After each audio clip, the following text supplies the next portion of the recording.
All right, welcome to this explainer. Today, we're diving into and completely demystifying the, let's be honest, kind of frustrating world of vision benefits. You know, if you're like most folks, you're paying premiums every single month, but probably have absolutely no idea how to actually extract the maximum value out of your plan. And what does that mean? It means you could literally be leaving hundreds of dollars on the table year after year. Well, today, we are going to change that. Now, if you've ever been hit with a totally unexpected bill at the eye doctor, you are definitely not alone. It happens all the time. You go in for a simple routine checkup, casually mention to the doctor that, your eyes have been feeling a little scratchy or dry lately, and then bam, you suddenly find out your vision plan won't pay a single dime for the visit.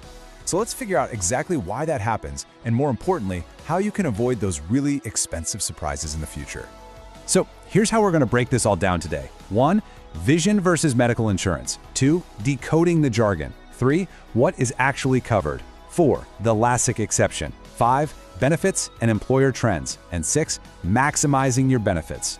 Let's jump right into section 1. Vision versus medical insurance.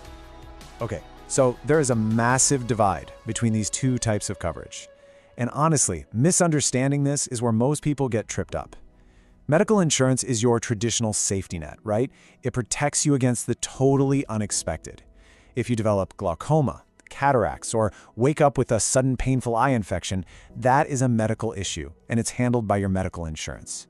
Vision insurance, on the flip side, isn't really insurance in the traditional sense of guarding against a catastrophe. It actually functions way more like a wellness discount club. It's strictly designed to help you pay for predictable, routine eye maintenance, things like checking your prescription every year and getting a nice subsidized discount on your new glasses or contacts. Moving right along to section 2, decoding the jargon. All right, first up, the premium.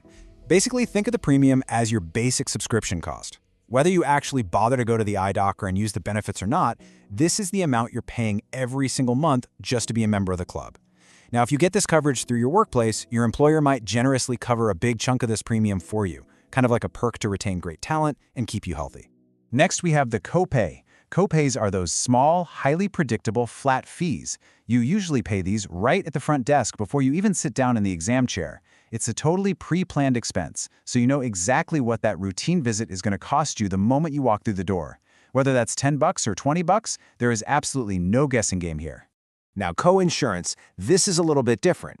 And the really crucial point to remember here is that co-insurance is a percentage, not a flat fee. So for example, your plan might say you have to pay 60% of the cost for premium contact lenses while the insurance covers the remaining 40%. Why does this matter? Well, because unlike a flat copay, if you go and pick an outrageously expensive brand of lenses, your out-of-pocket cost is going to skyrocket right alongside it. And then there's the allowance. You're going to see this word constantly when you're reviewing your benefits. Your allowance is simply a fixed bucket of money that the insurance company hands you to spend. Imagine you pick out a super stylish pair of $200 frames, but your plan's frame allowance is only $100. The math is beautifully simple here. The insurance pays their $100, and you just pay the remaining $100 out of your own pocket. If you stay under your allowance, you pay absolutely nothing. Okay, section 3. What is actually covered? So, most standard plans are going to cover your routine annual exam, plus they'll give you an allowance for standard single vision or progressive lenses. But, and this is a huge but, here is the major catch that traps people literally every single year. You usually have to choose between using your allowance on glasses or using it on contacts in a given calendar year. You almost never get to use it on both. So here is a little insider hack for you. Alternate your years. Use your allowance to stock up on glasses one year and then use it entirely for your contacts the next. It is hands down the absolute best way to maximize the value of your plan without shelling out extra cash out of pocket. Now here is the exact moment things get really tricky. And this actually answers that question we posed at the very beginning of the explainer. The exact second your routine eye exam uncovers a medical issue, say chronic dry eyes, an infection, or even a complication from diabetes, the rules instantly change. Vision plans strictly exclude medical treatments. They will stop paying immediately, and your regular medical insurance has to take over. This means you are suddenly subject to your medical deductibles and your medical copays, which, as we all know, are often much higher. And that right there is what results in that surprise bill at the front desk. Which brings us to section 4, the LASIK exception. 25,000 to 100,000 rupees, depending on the hospital and the specific technology they use. That is the staggering out-of-pocket cost per eye for LASIK in India. Because it's quite expensive, and because you technically always have the much cheaper option to just wear glasses or contacts, insurance companies almost universally classify LASIK as an elective or cosmetic procedure. And, you guessed it, because it's elective, your standard vision plan usually won't even touch it. Now, while full, 100% coverage is incredibly rare, don't lose hope just yet. There are some really narrow exceptions where a policy might cover LASIK if a doctor deems it strictly medically necessary. Like, for instance, if you have a severe physical condition or deformity that physically prevents you from wearing spectacles. But listen, even if it's not medically necessary, many major vision plans actually offer pre-negotiated discount programs that can take a flat percentage right off your final laser surgery bill. So always ask your provider if your Vision Club membership gets you a discount. All right, let's shift gears. Section 5, Benefits and Employer Trends. Now, you might be wondering, why should I care about employer trends? Well, because these trends totally dictate the actual menu of options you'll be forced to choose from during your open enrollment next year. To combat rising healthcare costs, employers in 2026 are turning to highly transparent prepaid vision plans. These plans skip all that confusing reimbursement paperwork and simply offer upfront savings right at the doctor's office. We're also seeing a big trend toward cost shifting, where you, the employee, choose your own benefit tiers using pre-tax dollars. Plus, plans are focusing heavily on local independent networks instead of those massive corporate conglomerates. This doctor-owned local approach is huge because it can sometimes save you up to $300 on a new pair of glasses. And finally, Section 6, Maximizing Your Benefits.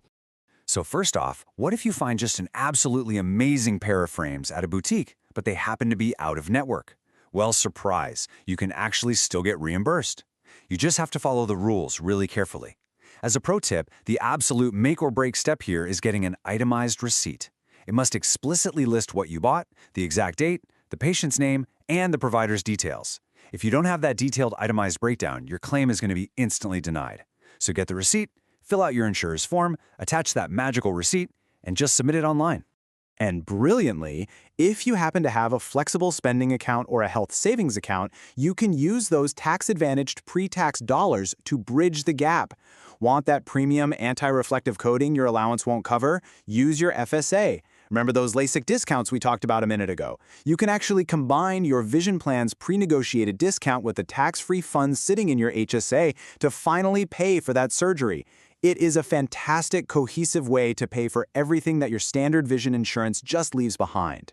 Which brings us to our final thought. You know, the vast majority of employer-sponsored vision plans operate on a strict calendar year, meaning at the stroke of midnight on December 31st, your unused allowances vanish forever. Poof, they do not roll over. So the ultimate question we have to ask is, have you checked your coverage lately? Seriously, don't let your hard-earned money vanish at midnight. Go check your plan, book that exam, and take control of your eye health today.